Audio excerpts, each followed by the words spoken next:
Ah, there you are. Was beginning to think you weren't coming, Master. Good. Then maybe I stand more of a chance this time. Are you ready?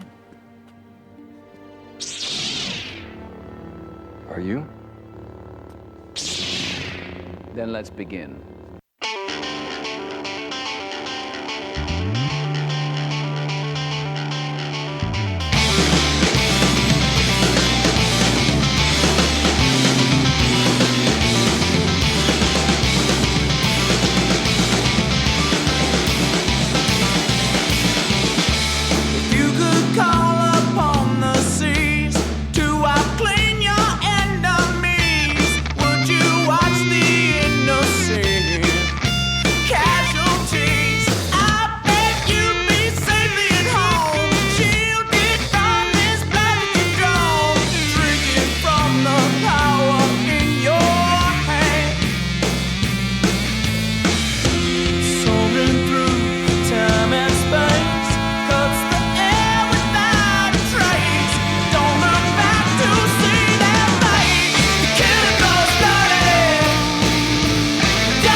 Greetings, Bucketheads. Mavar Tigar.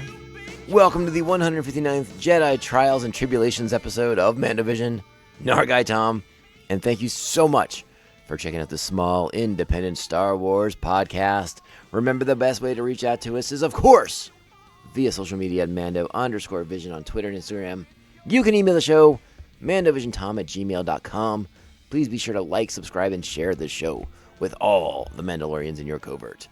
How is everyone doing? Are we still reeling from the 5th episode of Obi-Wan Kenobi? Holy smokes. You know, I know last week after episode 4 I came on here with like disclaimers about how like I got some criticisms, but I still liked it. Whew. This week really got the show back on track where I wanted it to be after like those first 2 and 3 episodes.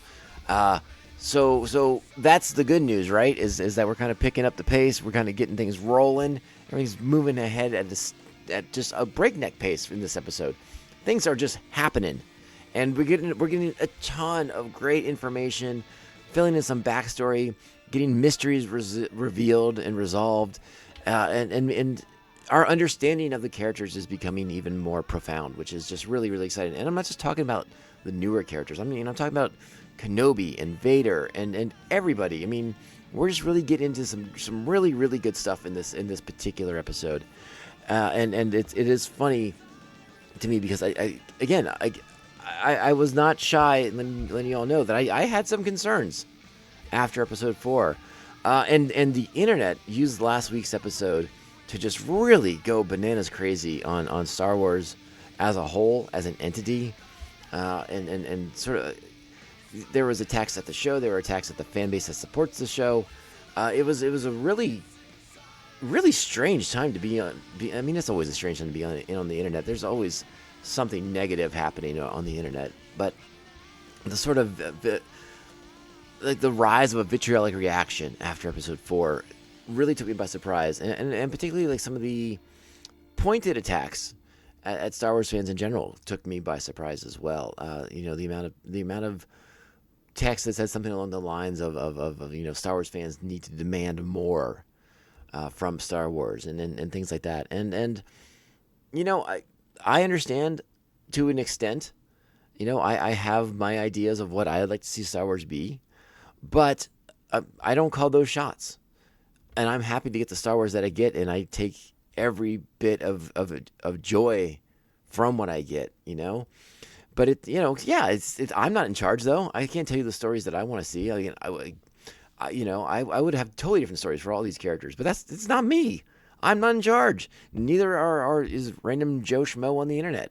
And if you got a problem with that, then you know it's time for you to move on and find something else to get attached to, because this sort of like perceived sense of power that the fan bases have is out of control. Just completely out of control. We want to hold our franchises and our beloved series, our beloved stories to a high level. We really, really do. But by attacking them, that is not how we do. That's not how to do it. That's just really, really not how to do it. You want to get people, the higher ups, to notice that you're not enjoying Star Wars content. You have to stop watching it.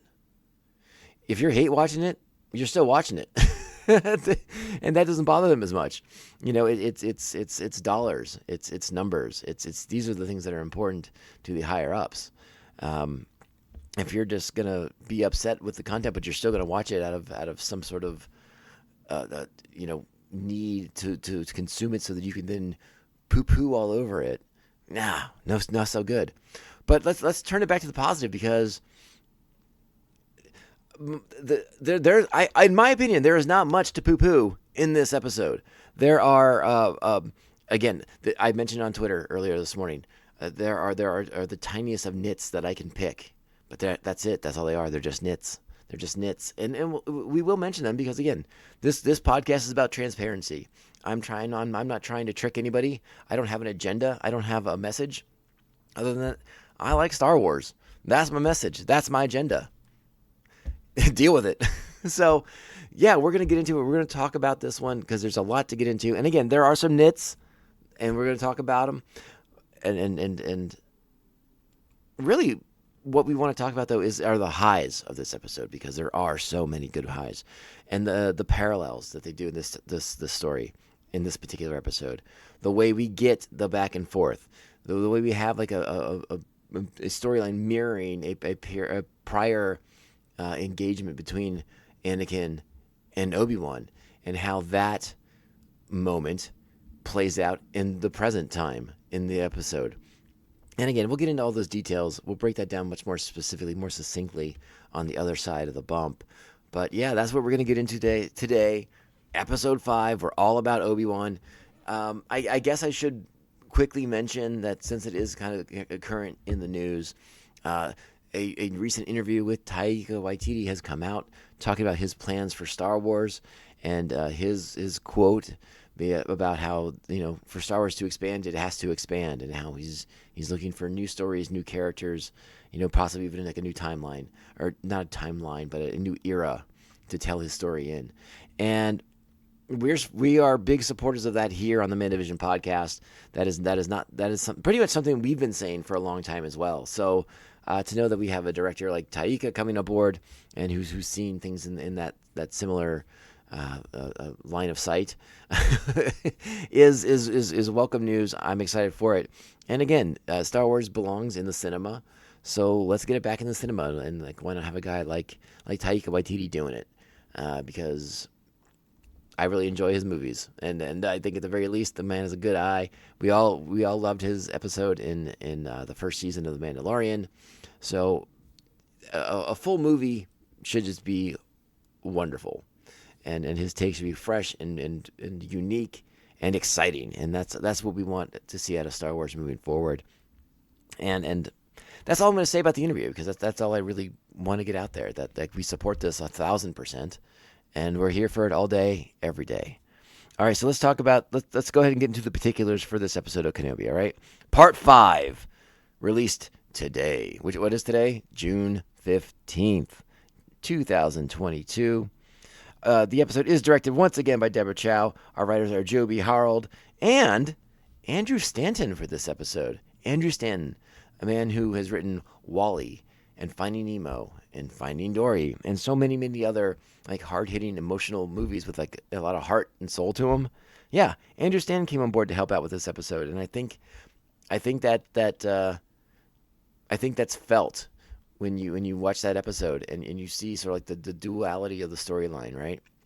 The past, the present, and how it all kind of weaves together in exploring Anakin and Vader and Obi-Wan then and Obi-Wan now, and how they know each other and perceive each other. That's just fascinating stuff they do in this episode.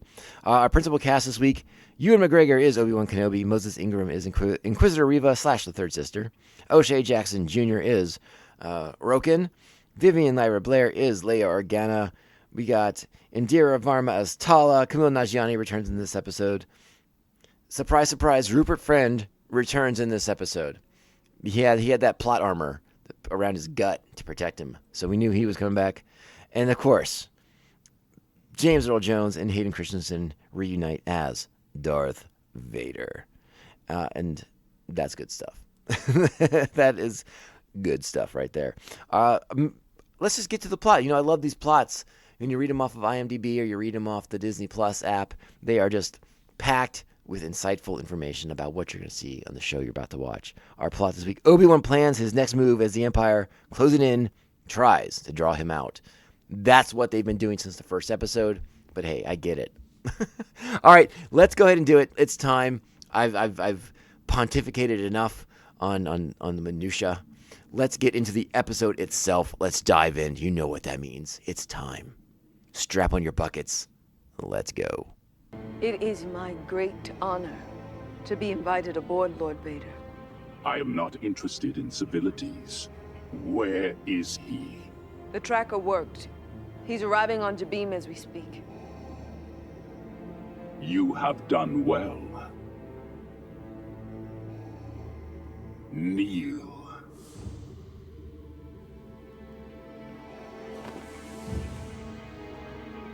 Grand Inquisitor.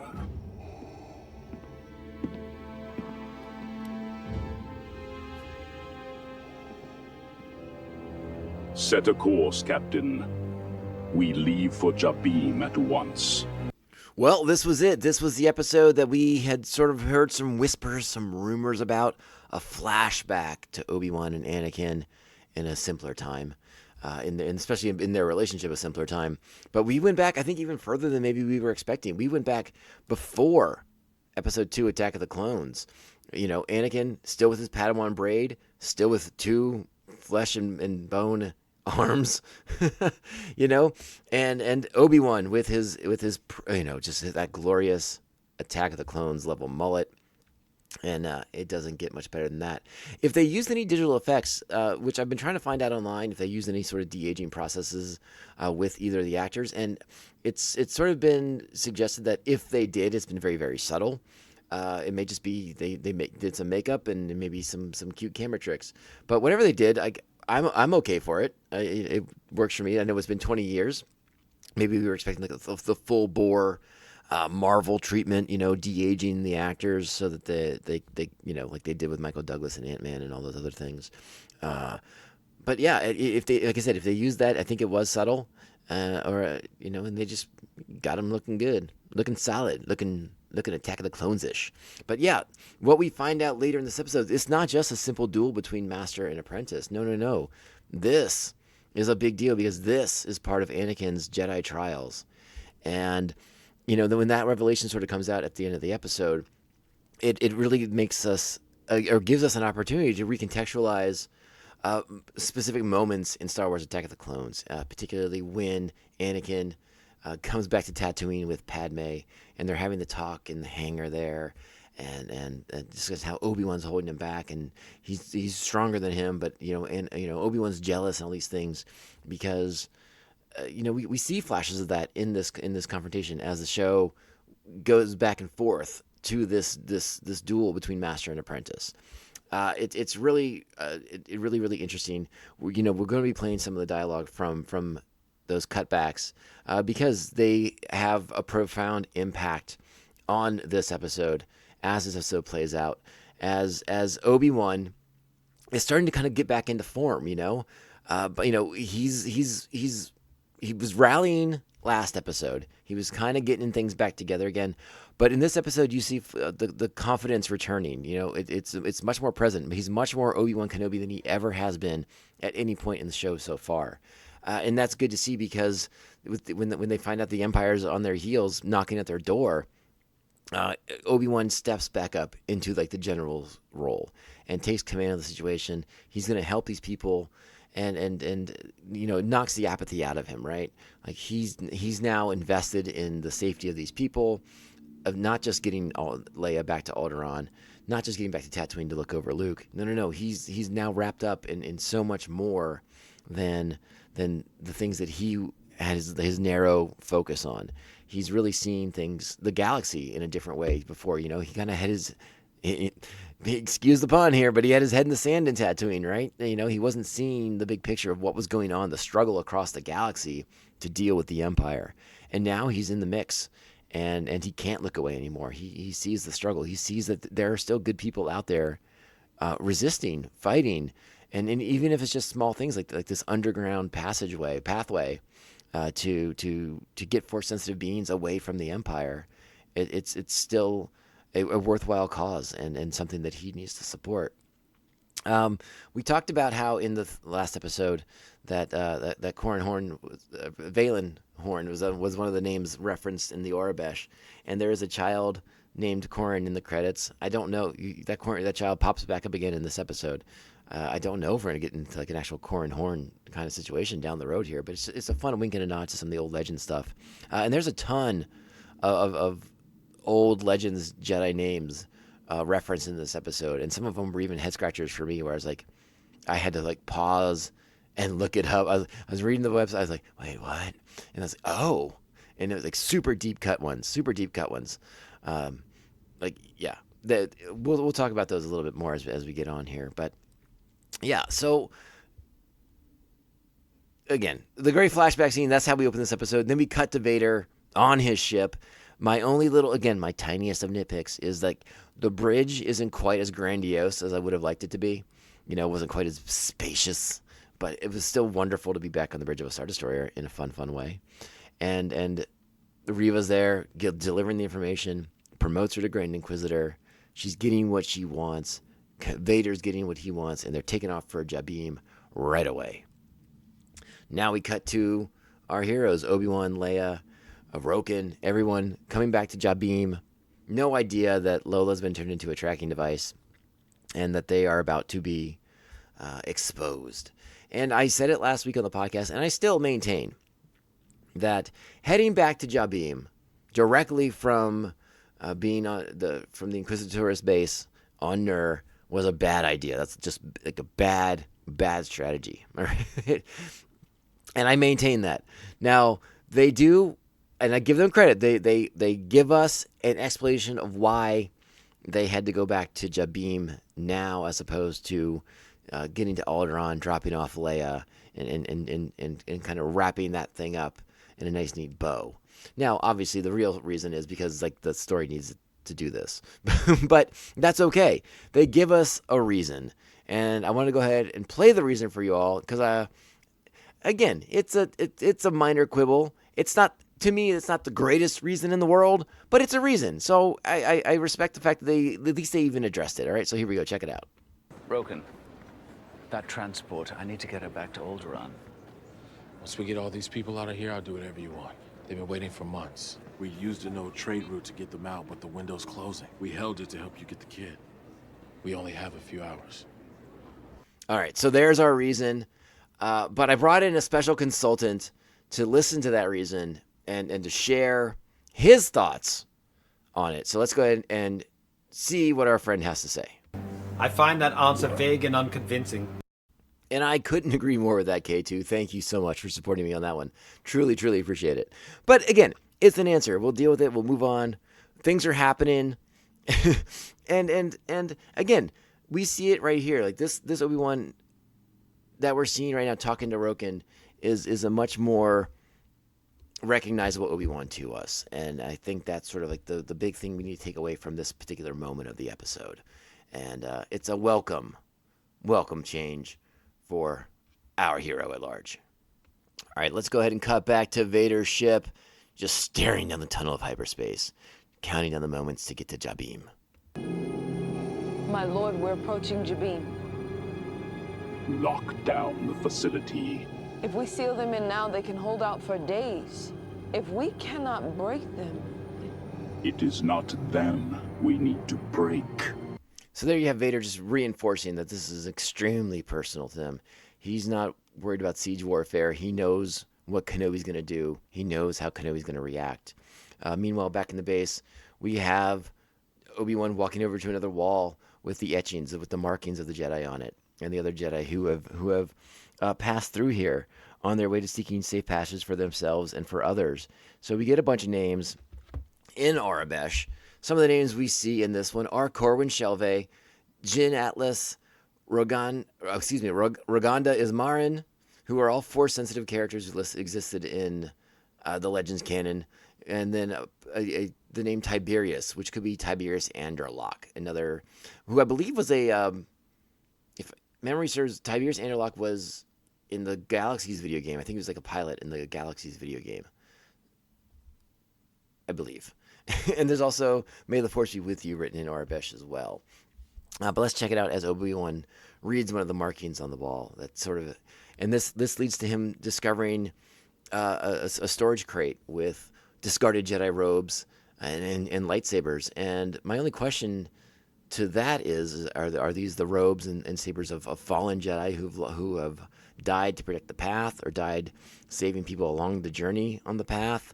Or is this part of the the Jedi going into hiding, discarding their robes, discarding their lightsabers, leaving it all behind for their new life moving forward? And it's sort of left unanswered, but it's something interesting to speculate as we are sort of definitely getting the idea that there are, former Jedi Knights dispersed throughout the galaxy because of this path that people have been taking to hide from the Empire. The light will fade, but is never forgotten. And that's when he's going to find the robes, and he finds one for himself. And again, it's a lot of Obi-Wan becoming more himself again, and it's all very powerful stuff. It's subtle, it's not obvious, it's not overt. This show, I think, has been doing a really great job of being sort of small. It's not like some grandiose moment where Obi-Wan disappears for a few minutes, and when he comes back, he's all robed up and Jedi General barking out the orders and instilling hope again. This is a much more nuanced performance, a nuanced display, and again, it's sort of taking what could be a big moment cinematically, and it's just showing us how these characters are right now. It's just hyper focused on these small moments between the characters and them sort of processing and evolving and learning their situations all over again, and reassessing their part to play in the galaxy moving forward. I really like how it was done. I thought it was executed perfectly. So just before this all happened, we saw the corrupted Lola go on a hunt. Lola not just has a restraining bolt and a tracking device, also has been had her programming altered by said restraining bolt. So she's out there, and Lola is doing bad things, basically closing the launch bay doors so that they're stuck, they're trapped in there. Now warning klaxons are going off, and the underground is aware of the arrival of a Star Destroyer. What's happening? The controls aren't responding. An Imperial destroyer just arrived in orbit above us. She must have tracked us. It's not her, it's Vader. She wants us to surrender. We surrender, he'll kill us all. He'll attack next. He hasn't the patience for a siege. How do you know? And again, this is a moment we cut back to the lightsaber fight. And again, we're going to play this stuff because it's fascinating. But those of us who are more ensconced in the I was trying to think of a fancy word, but I don't need it. But for those of us who watch Star Wars: The Clone Wars, we know this about Anakin. Like that show documents it extremely well. Anakin is not the world's most patient person. A siege is not his cup of tea. He's going to find a way to get around the enemy, to deceive and trick the enemy, and provoke the enemy into doing things quicker, faster, more aggressively, much the way George Lucas directs: quicker, faster, quicker, faster, things like that. This is how Anakin does battle. This is what we know. Now we cut back to the next section of the Jedi trials between Obi-Wan and Anakin, and this is what we're seeing. This is how these characters know each other. Vader said it on the Star Destroyer. That's not about breaking the siege or breaking the people. It's about breaking Kenobi. And as Obi-Wan just said, he knows that Vader Anakin is not interested in a siege. That is not how it is going to work. So you're really getting to explore how well these two people know each other, so that they can anticipate each other and what they're going to do next, and how they have to try and counter that knowledge that the other person knows what they're going to do next. So let's go ahead and check out some lightsaber fun between Anakin and Obi-Wan.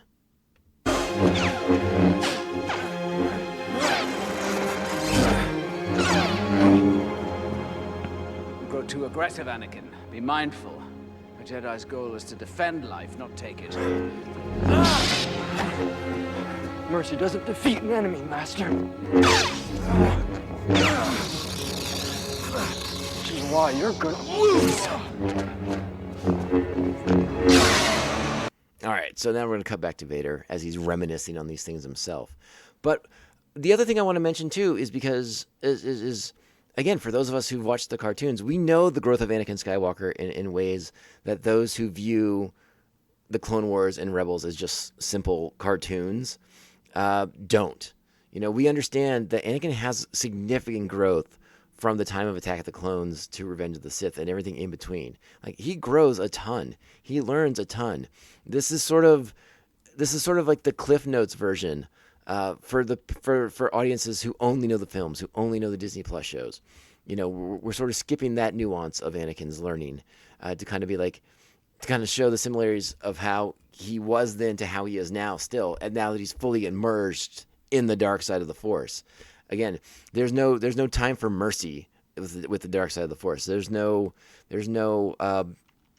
defending life. There's a taking life. It's again, he's a Sith now. He is the Dark Lord of the Sith. He is absolutes. He is extremes, and we're going from one to the other. But remember, his time just prior to Attack of the Clones, Anakin was on a knife's edge too. You know, he was giving into anger. He was giving into dark impulses fairly early on, you know, following his passions, getting his attachments to Padme, all these things. So, like, the Cliff Notes version works. It in some ways it keeps it simple so that you don't have to be bogged down with everything. But me in particular, I like the nuance of Anakin's character. I like knowing who he is in Revenge of the Sith. And everything that came before that, how he was different between episodes 2 and 3, and all that stuff from the Clone Wars affected him and changed him and altered him, but also shaped him and prepared him for his eventual fall to the dark side. Again, this kind of just boils it down, I guess. You know, it's a more concentrated version. But again, the duality between the Jedi trials and what's occurring here on Jabim between the two characters is where we would really want to kind of stay focused. I just wanted to mention the Clone Wars stuff because, again, there was another thing online this week about how, you know, millions of Star Wars fans don't consider the canon, or don't consider Clone Wars to be canon, and it's mostly just because they don't watch it. It was a really terrible article. I think it was mostly just clickbait, but it had all these... whatever. It doesn't matter. Because on this podcast, we believe in the virtues of the Clone Wars and of Rebels. So that's all that matters there. But yeah, it's just a really concentrated, distilled version of Anakin in this. And for this episode, for the dramatic tension, for the action, for the emotional impact of seeing these characters at these different points and where they are now in the timeline, it works insanely effectively. And again, I applaud it immensely. So here comes the Empire down to Jabim with their forces. No Imperial walkers on this one. Just going to be a lot of stormtroopers to storm this base. Now we go back, and again, Obi-Wan becoming more himself, becoming the general once again. Let's hear him address the people as they're beginning to feel the fear of Vader and the Empire closing in around them. Everyone, I understand you're scared. The Empire will attack soon. They're stronger than us, better equipped, better trained. If we try and fight them, we will not survive. But we do not need to fight them. We just need to hold them off long enough to get you all out. Roken, how much time do you need to override the doors? 3-4 hours. You have one. And block every other remote access. Everyone else, we're going to lock down every other entrance in this facility. If we defend our position together, then by the time they get inside, we'll be gone. You heard him. There you go. The leadership qualities of the great General Obi-Wan Kenobi right there on display. And it's great to see him coming back to life this way. It's really wonderful. And again, showing the growth of him as a character. You know, finally being able to move on from the events of Revenge of the Sith. He's been dwelling on that for 10 years. It's scarred him. It's left him traumatized and having to process all that. But now the knowledge that he didn't kill Anakin, that Anakin lived and he has become this monster of the dark side and is cutting a swath of death and chaos across the galaxy, has put Obi-Wan kind of back on his feet. You know, the revelation that Anakin was alive was crippling at first, but when he sees what Vader is, and when he sees what he's doing to these people, these innocent people, and just how far his friend has fallen, it really does spur him on. And you know, I sort of teased it and made fun of it a little bit last week when Tala sort of, you know, giving Obi-Wan a little bit of a kick in the pants about, you know, it's time to move forward. You know, it's time to move forward. You know, because I think we were all thinking that would be a speech that comes from, like, you know, Qui-Gon when they finally force commune or something like that.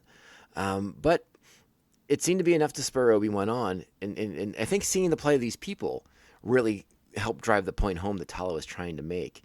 And again, Obi-Wan is Obi-Wan. It's like the Inquisitor says, you know, they get involved and they can't just walk away, and Obi-Wan can't just walk away from this. You know, they're too involved. They're too caring. That's their weakness, right? It's all like what the Inquisitor laid out in the first episode of the show. We're seeing it on display right now. Obi-Wan can't turn his back. He's got to help these people, and then that's just all there is to it. You know, he can't just go back to his life and know that these people are going to die if he does. So it works on so many different levels. The way it all kind of comes together. You know, again, all predicted in episode 1. And it just plays out wonderfully. That's all I got to say about that. The only thing I think at this point that if I was a little concerned by is, like, Leia's not doing much in this so far. She's actually shockingly not involved in any of the plot. Now she's going to get herself involved in the plot here too, but well, I mean, let's just talk about it, because when it comes up, you know, Leia's going to volunteer to go into the vents and try and open the doors herself, and it takes her a really long time to do it. Now, I guess, you know, Roken does say he needs 3 to 4 hours, so I guess it's not exactly as simple as Lola disabling it made it look. But that's basically where Leia spends the episode, is up in that ductwork there, not doing a whole heck of a lot. So she's kind of removed from the action in this one, and I think that's okay. There's nothing really wrong with that. But when your character was so entrenched in everything for the first 4, it is a little bit shocking to see them hardly in this one at all. And again, that's just an observation. That's not even a critique or a nitpick. It's just sort of an observation that I'm sharing because we're all friends here. All right, let's get to the next part of the show. All right, so our good guys are fortifying the base. Leia's up in the ductwork now. They finally got her involved in this. And now, at a really inopportune time, Ben has received a communication from Bail Organa. Now, we understand. Bail Organa he's a worried father, and he's probably freaking out. No news, you know, but he's wondering where his daughter's at, what's going on, have they been captured, have they been killed? So he reaches out, and listen, I don't know how secure these devices they're using are. You know, I don't know what kind of encryption they got on these things, you know, but Bail says far too much information in this communication, in my opinion, and it's going to come back to bite him in the butt here. But let's go ahead and check out Bail's communication to Obi-Wan. As again, you know, he's coming to remember his perspective on this. He is a concerned father, you know, who just wants news about his daughter, right? That's where he's coming from this. He's not intentionally trying to be like, oh, by the way, I know all the biggest secrets in the galaxy, and here they are. Boom. There's more to it than that. But let's check it out anyways. I know he said no communication, but your silence worries me. If he's found you, if he's learned of the children, if I don't hear from you soon, I'll head to Tatooine. Owen will need help with the boy. I pray you're safe, Obi-Wan. Both of you. So Bail Organa rightfully fearful that Darth Vader has learned of Luke and Leia even though Bail, again, I don't want anyone to misconstrue it. Bail doesn't know, at least not at this point, that Darth Vader is Anakin Skywalker. If Obi-Wan's going to share that with him, I don't know. That we'll find out maybe next week when this all wraps up. But yeah, there it is right there. That if Bail doesn't hear from Obi-Wan soon, he's going to head to Tatooine to help with the boy. And of course, we're referring to Luke Skywalker there. So yeah, more stakes in the air right now.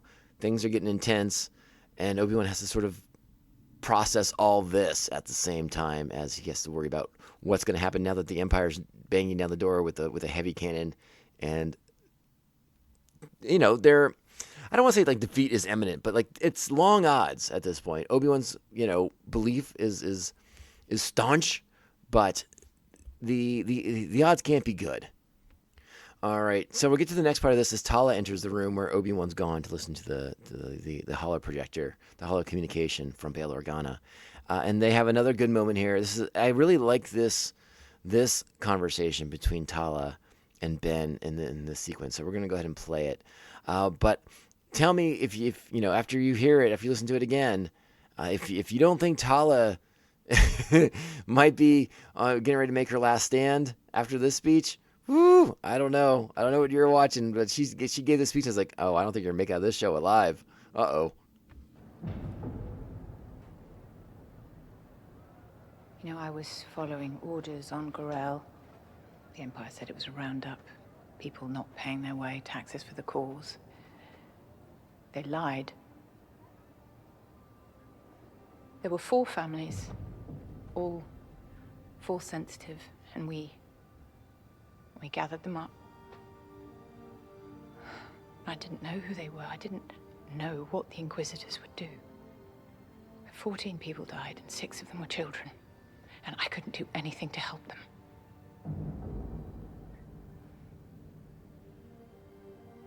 So now I do this. One for everyone I get through. You're right, Ben. Some things you can't forget. But you can fight to make them better.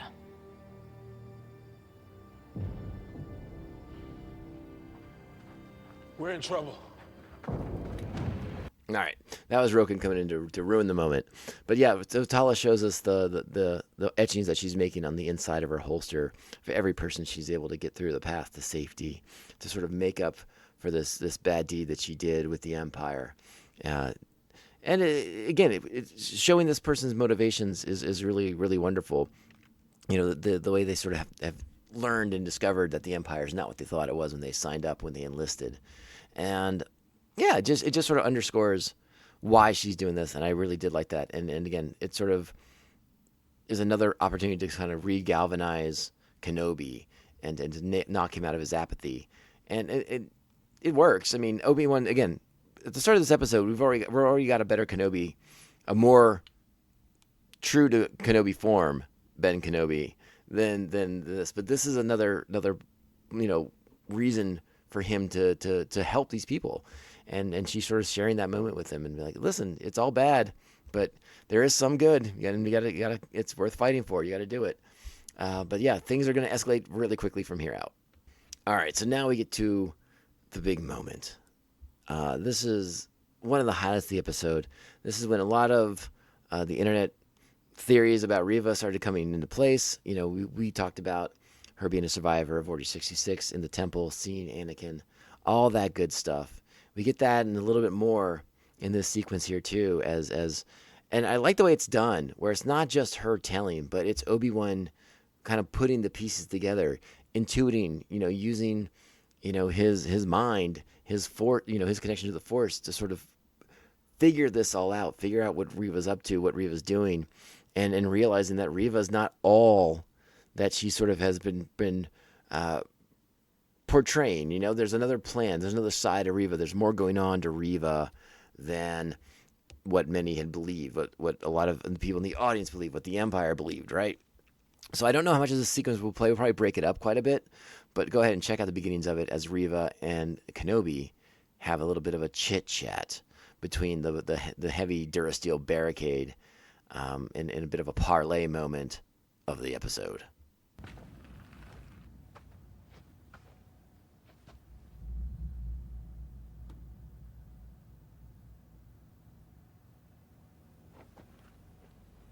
If this is you stalling for time, it won't work. Lord Vader will have you at any cost. You mean Anakin? You knew who Vader was. Back on Daiu, how did you know that? Vader would have kept that hidden. And you're too young to have known him.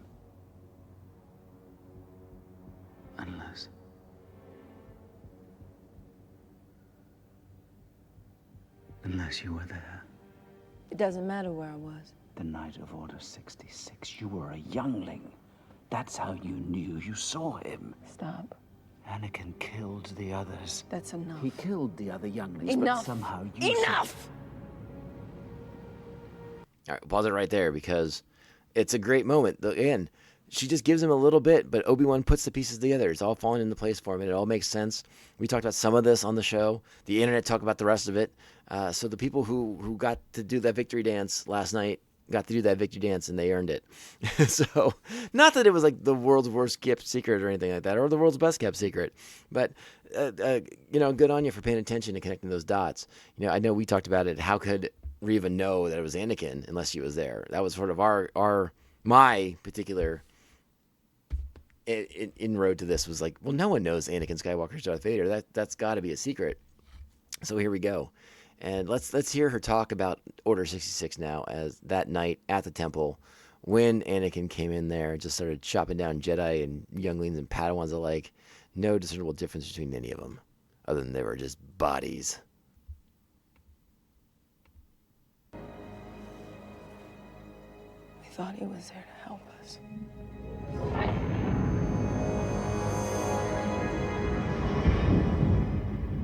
I tried to help them, but I couldn't.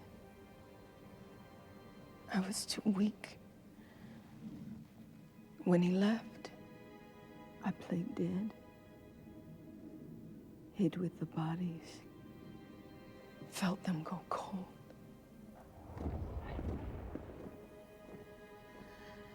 They were the only family I knew. And he slaughtered them.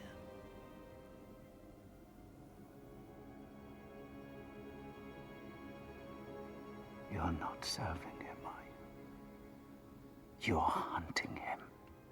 All right, so now we get into the crux of everything, right? Like the pivotal piece of information for this episode. What's been Reva's game all along? Well, here it is.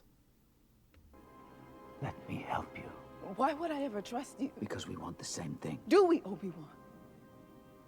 Do you really want Anakin dead?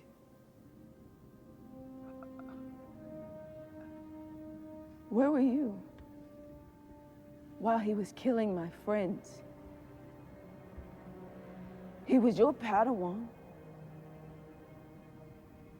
Why didn't you stop him? Why didn't you save us? I don't need your help. I don't need anyone. You won't stop him alone. You have no idea what I've done alone.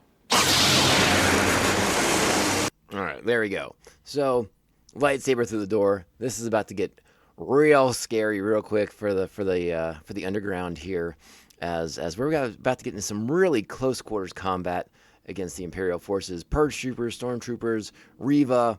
Obi-Wan's there to deflect some blasters too. He's going to do a good job saving these people. But pay attention to the way this sequence is framed, the way the cameras hold the action. Again, it is insanely tight quarters between these two parties, and they are just exchanging crazy amounts of blaster fire. It is super intense, super awesome, and yeah, it's pretty awesome. I mean, I guess awesome is just the best word I can say about it, right? It's so good. There's so much action. It's so intense. And Roken's got a bowcaster. I mean, last time we saw a human with a bowcaster, I think was Han, and he was like, I like this, and that was that. But we've never really seen another human with a bowcaster since that time in Force Awakens. But yeah, good action here. I liked the close quarters. I liked the confined sensibilities in these tunnels. I like a lot of the stuff that they do in this sequence. It's really, really good. And we'll just because it's a huge action sequence, we can't play a ton of clips from it because it's all just shooty shoots. But this is sort of like the big moment for Tala, right? And our favorite lifter droid, who has that, doesn't have that cool wrench anymore. But was it Ned 8, I believe, and great moment for him as he's getting blown apart, and he turns to shield Tala so she has an extra few minutes to make a move, and let's just kind of let it play out a little bit here. I think we get another little cutback moment, but yeah, we'll be right back. Check out some other clips. So instead of playing a clip, I just want to go back and kind of underline a few things, because that moment, like Tala's last stand, Ned 8's last stand, really awesome moments. And before that, we're watching Ned 8, shoot stormtroopers in the face, throw them up into the ceiling, punch them across the room. Like, they're doing some really great stuff in this sequence here. But yeah, Tala's final move, the thermal detonator, going all Vasquez on everybody like it's aliens. It was awesome. It was awesome watching those stormtroopers get blown away. it was a really great final last stand for that character. And again, the argument can be made, too soon for Tala to go out like that. But does the hero play? Shoots the blast door, closes it so that Kenobi and everybody else is on the other side, protecting the people that she's been trying to save the entire time, and goes out on her terms. It doesn't get more noble than that in the battle against the Empire, in my estimation here. But the survivors of the encounter are now in the hangar, waiting for Leia to get those hangar doors open. She's making progress, but it's still closed. They're still trapped in there. They're sitting ducks at this point, right? Like, the Empire's going to rally. The Empire's going to close in. And Kenobi knows this. Kenobi knows that this is getting bad. And he can't ask these people to die on his behalf. And this is the moment when Vader knows his old master's moves and anticipates what he's going to do. The Grand Inquisitor has breached the walls. We shall have him soon. Tell her to stand down. My lord. Kenobi is already ours. All right, so now we're going to cut back to another one of the training montages here. Anakin's Jedi trials, Jedi master versus apprentice, and let's go ahead and let this play out a little bit too, because again, the words of wisdom we're getting from this have huge weight in this episode, so they are worth me getting in trouble with Disney for. There's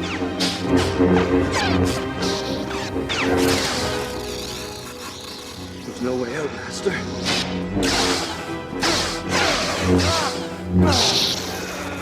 Admit you are beaten. What is it? What's wrong? It's over. I'm going back. You can't quit. I fought for too long. You can't just throw that away. It won't make a difference. They want all of us. Vader wants me. If you surrender, she died for nothing. He'll keep coming. That's why I have to stop him. You going to fight him? He expects me to surrender. He knows I'll do everything I can to protect these people. You'll be on your own. No. Haja, look out for her, will you? You want to tell me how you're going to fight without a weapon? There are other ways to fight. Pow! That's boom! That's classic Kenobi right there, right? Ooh, giving the blaster, the lightsaber, and the communicator to Haja.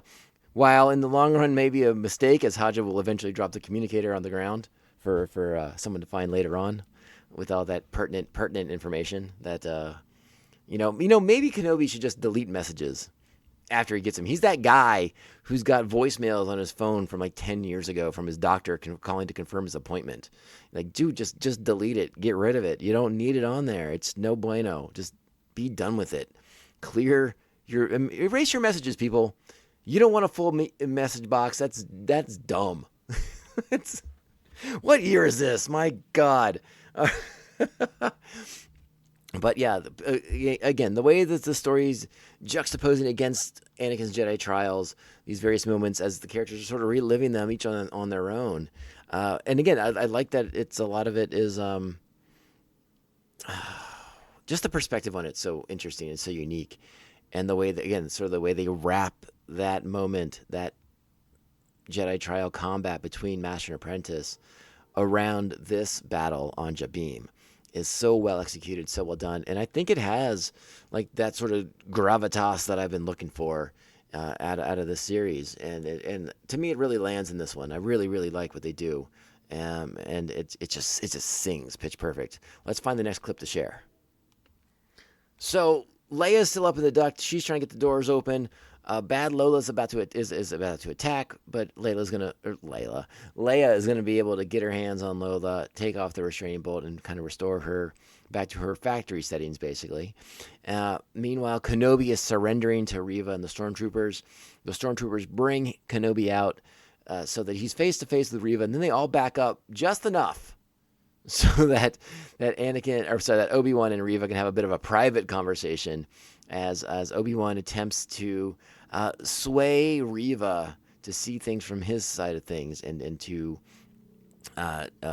help eliminate Vader here and now when he arrives.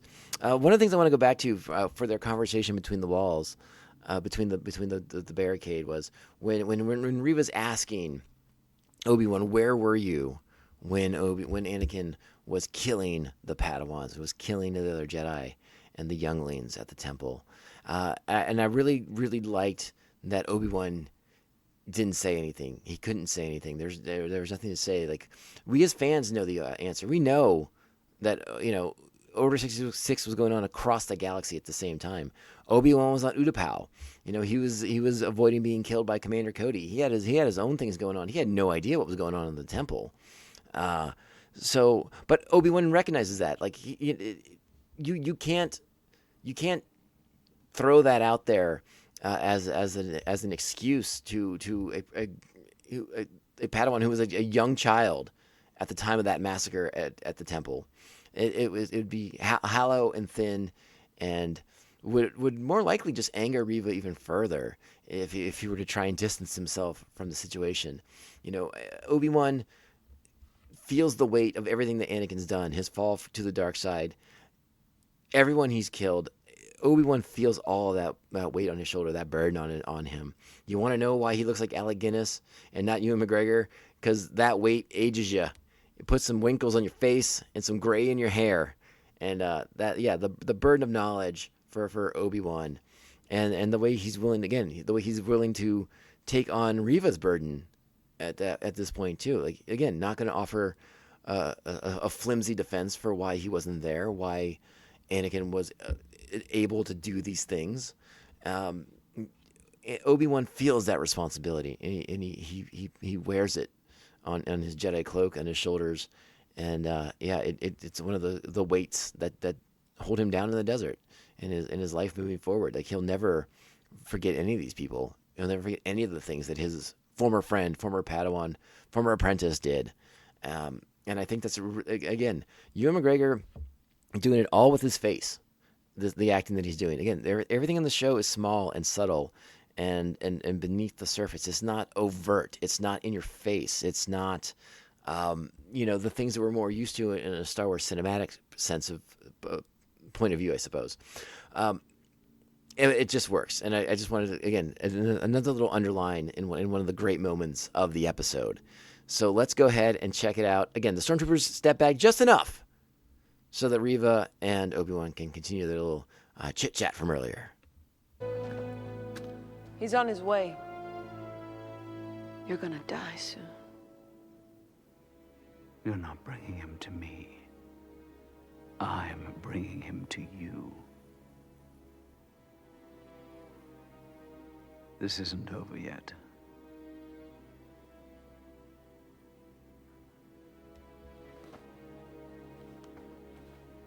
There are families back there. Children. Are you going to let him do it again? What he did to you?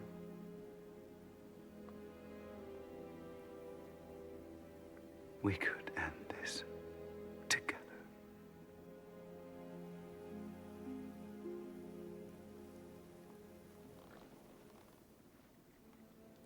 What makes you think he won't see it coming? Because all he'll see is me.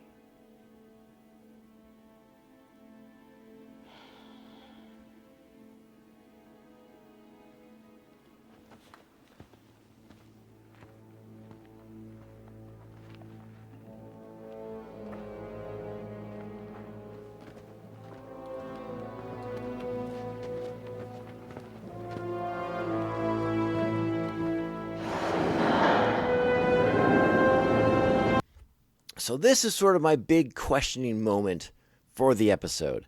They have this little chat. Obi-Wan plants the seeds of the idea, right? Now is the time. We can kill Vader together.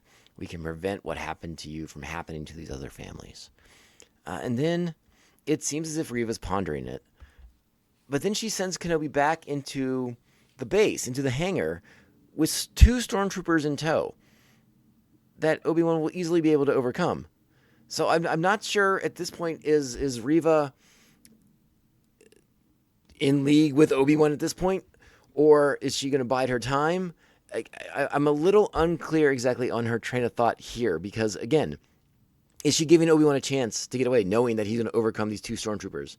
These aren't even clone troopers, right? Like these are the enlisted. You know, they're subpar compared to like the clones of Jango Fett. So Obi-Wan will have no trouble getting away from them, and he does not. So I'm sort of trying to piece these things together here, because this is like the one point of clarity that I wish I understood a little bit better. Is Reva aiding Obi-Wan? Is Reva taking Obi-Wan up on his offer? Because again, they're not at the final confrontation. Obi-Wan's on the ship getting away, and Reva's left alone to fight Vader. Or is that how she wanted it to be? Because again, as she says earlier in the episode, Obi-Wan wouldn't know the things she's had to do alone in the galaxy.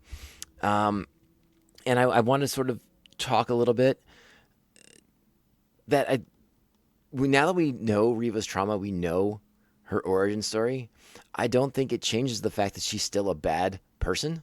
She still uses the dark side. She has probably killed many people in the pursuit of her revenge, which is, again, a dark side thing, a dark side trait, the idea of revenging yourself on others.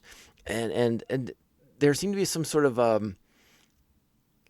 don't know if sympathy is the right word, but like the internet this morning was very pro Reva, and I sort of was surprised by what I saw, because we'll get to the final moments of the episode soon enough, and we'll speculate a bit more on what's to come in episode 6 to wrap everything up. But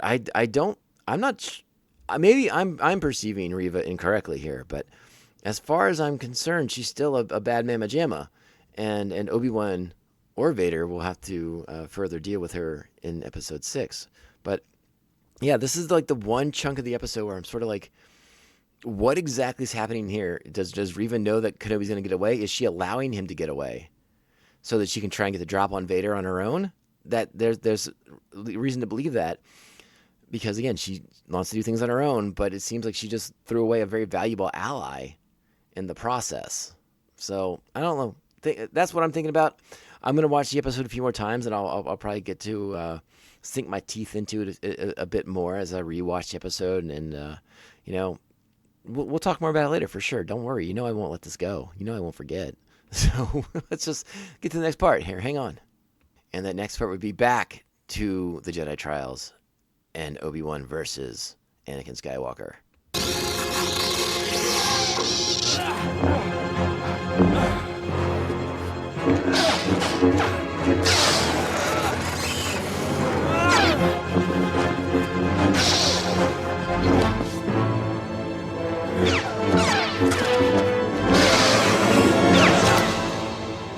There. Your weapon's gone. It's over. Your need for victory, Anakin, it blinds you.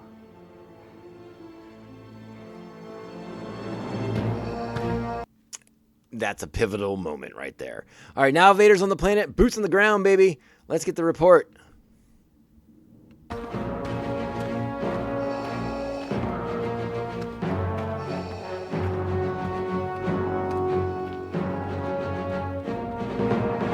Where is he? I have him secured inside, my lord. I will bring him in myself. Secured with 2 jabroni stormtroopers that Kenobi easily knocks unconscious and shoots in the face later. So I'm again trying to parse out Reva's plan here. I think she does this on purpose, knowing Kenobi's going to get away, knowing that he's going to get those people away. You know, she's doing a good thing so she can do a bad thing. But is killing Vader a bad thing? But again, revenge is a bad thing. She's not a Jedi anymore. It's complicated, and that's how I like it. That's how I like some Star Wars right now. Keep it complicated.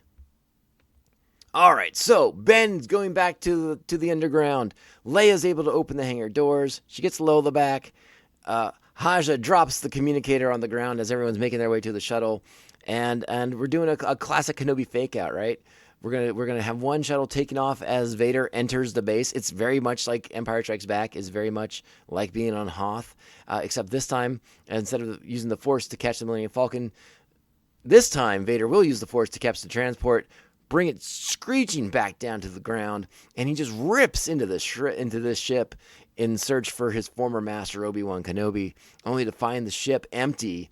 And as that realization begins to hit him, another ship takes off with the people on board and heads off to safety, and not happy about it.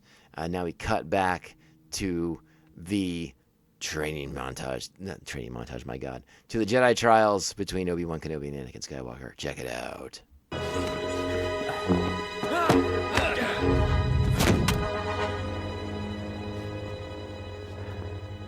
You're a great warrior, Anakin. But you'll need to prove yourself as your undoing.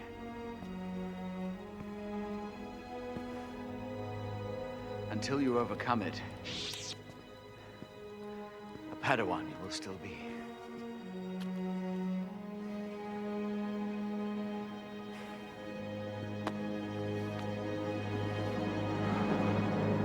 There we go. It's a nice pivotal moment between the two characters. And we know that Anakin eventually becomes a Jedi Knight and everything like that. But it's again, the way this all wraps around this episode, the way these characters know each other so well, sort of underlined, highlighted by that Jedi trial sequence.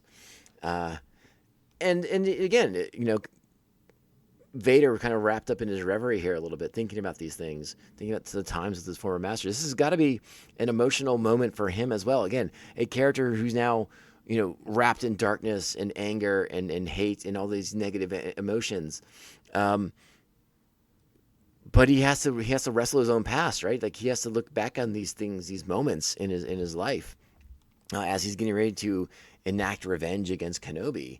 And he has to relive these things, and it's something that haunts him, scars him in ways that Mustafar didn't, and again, it just adds more nuance to the character of Vader than we ever thought we would get in our lifetimes, and it's really wonderful and it's fascinating, and I love it so very, very much. Now, as Vader's standing there watching the ship take off, and he's sort of, you know, I'm assuming he's in a bit of a reverie, thinking about Kenobi and the Jedi trials and all these other moments, about his need to prove himself as a great warrior. Reva is going to attempt to get the drop.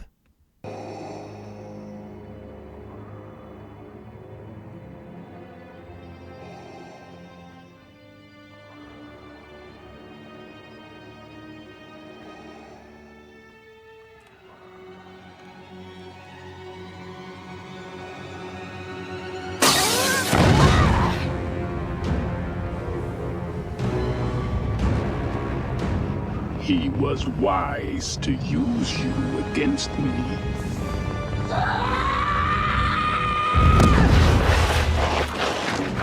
All right, now we're going to get ready for another epic confrontation.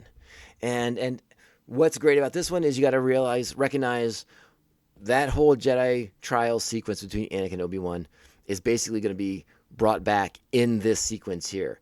Reva attempting to prove herself, to exact her revenge, to get all of her negative emotions out in this battle with Vader. And it also symbolizes the change for Vader, right? From apprentice to the master. Reva in the role of the apprentice now, who's not able to do the things that she wants to do because of her emotions, because of her needs, her desire for vengeance. You know, Vader is the master now, right? That's what we're talking about. That's what we're learning here. Even though Obi-Wan is still the master of him, right? Ooh. Who's your daddy? Who's your daddy, Vader? Might be Obi-Wan Kenobi. Well, we'll see. We'll see how this shakes out in episode 6. But yeah, look at the way this lightsaber battle between Reva and Vader mirrors that one which we saw between Anakin and Obi-Wan in the Jedi Trials. Really fascinating stuff. I love the bit up here where Vader will break her saber in half and throws her one half of it. Like, come on, you can do better. And we all know that she can't.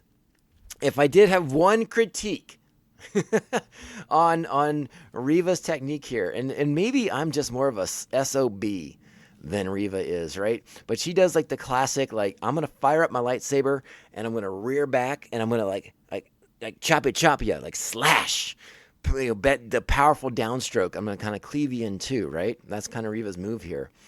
For me, what I do, if I'm just creeping up on the Dark Lord of the Sith and I think I got the drop on him, I'm just taking that lightsaber hilt and I'm putting it right to the back of his neck, and then I'm turning it on. I'm not downstroking. I'm not going Highlander on him. Just saber on through the neck. Just that's it. Game over. I got no time for for a lightsaber battle with the Dark Lord of the Sith. No time. Thank you very much.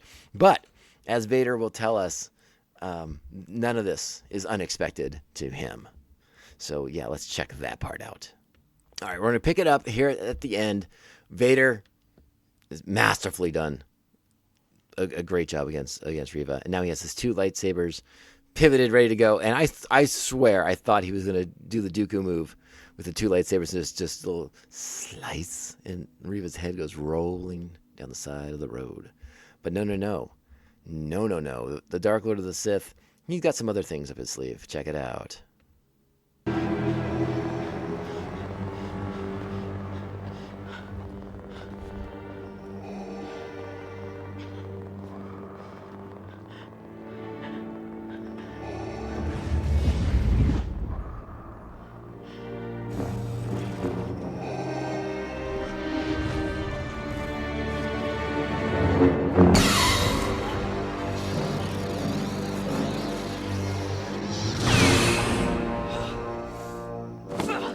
So that's the moment Vader has run her through the gut again, like he did as Anakin Skywalker.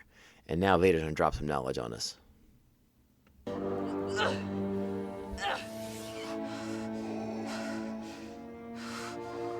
Did you really believe I did not see it, youngling?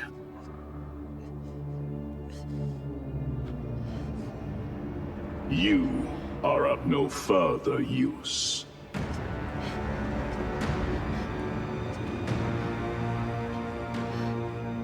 Hello, third sister. Revenge does wonders for the will to live, don't you think?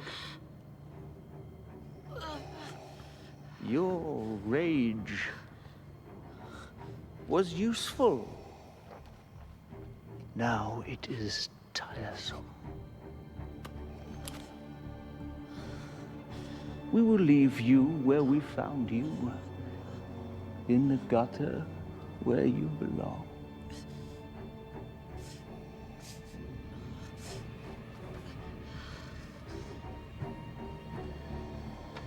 Goodbye, Grand Inquisitor.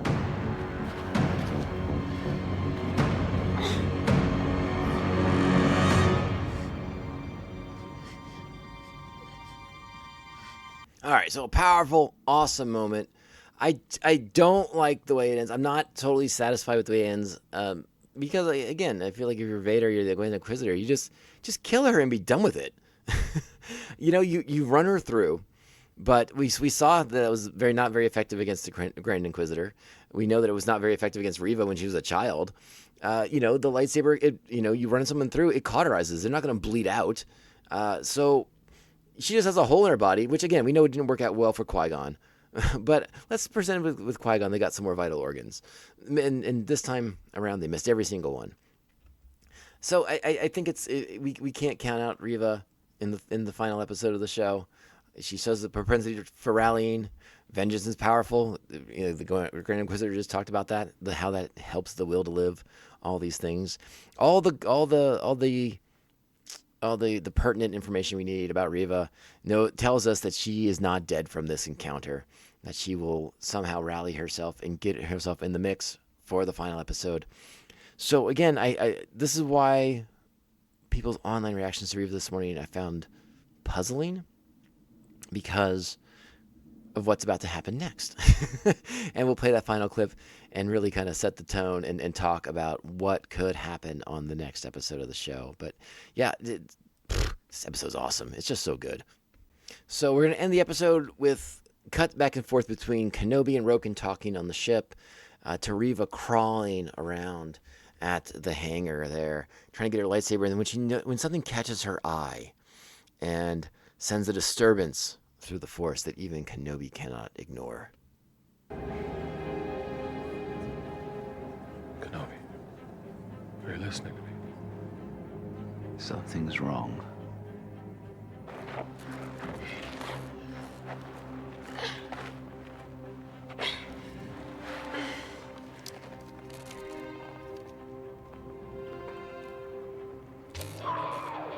He's found you.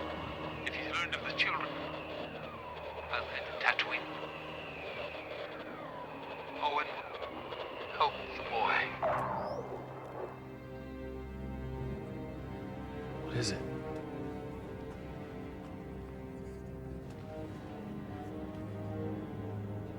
Are you okay? I'm sure it's nothing. Thank you, Roken. He's not sure it's nothing at all.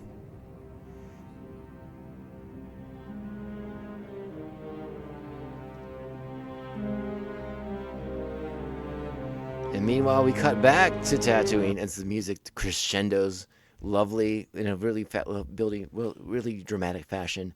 We cut back to Tatooine, the large family homestead, on a sleeping Luke Skywalker that Riva now knows all about because she's encountered Owen.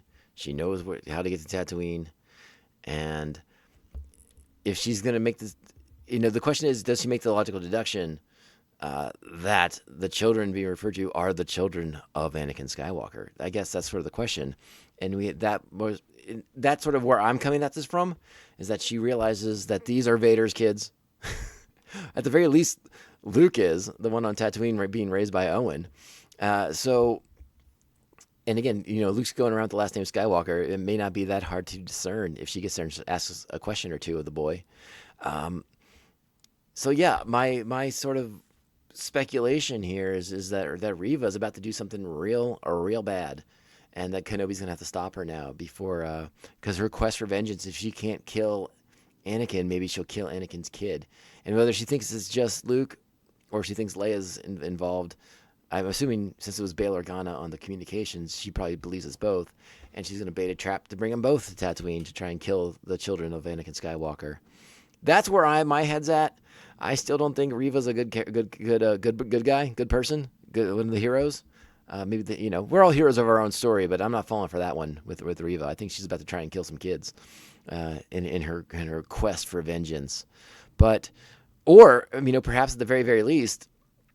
Well, no, that doesn't make any sense either. I was going to say she could use them to bait a trap for Vader, but Vader has no knowledge that he has kids, so that can't work. That doesn't work out in continuity. That doesn't work out in the plot. So Obi-Wan, I think Obi-Wan's going to have to go back to Tatooine and stop Riva, because Riva knows way too much at this point. She's got to go. I don't see how Riva makes out of this series alive. And then we will, we'll be back next week to wrap up the entire show. We still have some things to talk about. There are some interesting elements we have to consider for connecting this show to episode 4. Everyone wants to have the conversation online, at least, about why didn't Princess Leia just say, "Hey Ben, all those adventures we had when I was a kid, I need your help again." Well, that's because this show came after it. They wrote it 40 years later. But we'll talk about all those things. Well, let's see how the show wraps up. Let's see what kind of bow they put on it, and we'll talk about things, and we'll work it out. We'll workshop some things, and figure it all out, because I'm excited. I think this episode is insanely strong. This might be the best one yet. We were all stoked after 3, but This might be the best one yet. I loved everything about it. The way it was shot, acted, written, framed, sequenced, edited. Again, working the Jedi trials in there to sort of bookend, even though they spread it throughout the episode, but it did sort of bookend the episode. It really makes us recontextualize Anakin in Attack of the Clones. To learn that he just failed his Jedi trials prior to Attack of the Clones is really, really interesting, and puts that conversation with Padme into a slightly different light, which I really, really enjoyed. So this might be my favorite episode so far because it's got so much going for it, so much good stuff. It's very impactful, and the way the story unfolds, I think, is insanely well done. I'm hesitant to say masterful, but it's darn close. It's really, really great, and the dramatic tension's up quite a bit. And yeah, that's where we're at. Kenobi. And yeah, it's we only got one more left. Can you believe it? Well, let's go watch this episode 17 more times and bask in its infinite glory because it's really, really well done. And again, I urge you on your rewatches to sort of pay attention to just sort of like the subtlety with the way in which things are done in the show. It's an insane strength of this show that it can kind of think. It's going to sound weird the way I'm going to say it, but to kind of keep things small, right? To make this a smaller adventure in Star Wars, but no less important. But to kind of keep things, it's almost a fairly grounded show, right? Considering we're dealing with wizards and laser swords, right? But the emotional stuff is what's key in the series and in this episode in particular. And again, the way that Ewan McGregor is bringing subtlety and nuance to his performance, I think, is just outstanding stuff. And I hope you all enjoyed this one as much as I did. It's super, super awesome. And it's like I said, the best one of the show so far. 9 buckets on this one. Super, super easy. Let's go ahead and get out of here. We're running a little long as it is. Thank you all so much for listening to the podcast. Old listeners, welcome back. New listeners, welcome aboard. I hope you're having a good time. Hope I'm providing some entertainment and some decent information at the same time. Make sure you're following us on social media and please engage with us on there. Love having conversations with people. It's really exciting to talk to more Star Wars fans on social media. We're at Mando_Vision, Twitter and Instagram. You can email the show, mandovisiontom@gmail.com. Make sure you're liking, subscribing, sharing, and following the show with all the Mandalorians in your covert. If you have time to support the show with some 5-star reviews, that would be amazing. I would truly, truly appreciate that. Thank you so very, very much. They're so important to small independent shows like us. They help us stand out and not get lost in the shuffle. There's I think 350 plus Star Wars podcasts right now. So all the help we can get, truly, truly appreciate that. Thank you. Thank you. Thank you.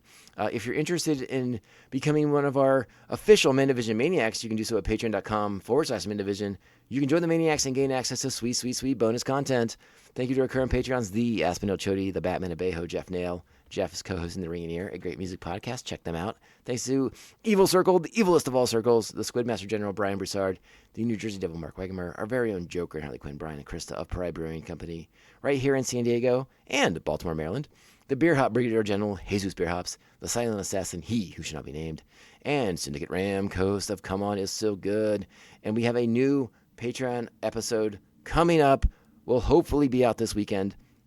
So I implore you, if you are at the $5 tier, look forward to that one. It's going to be a real hootenanny. All right? Let's do it. Let's get out of here. Remember, this podcast can only end one way. This is the way. This is the way. This is the way. This is the way. I find that answer vague and unconvincing.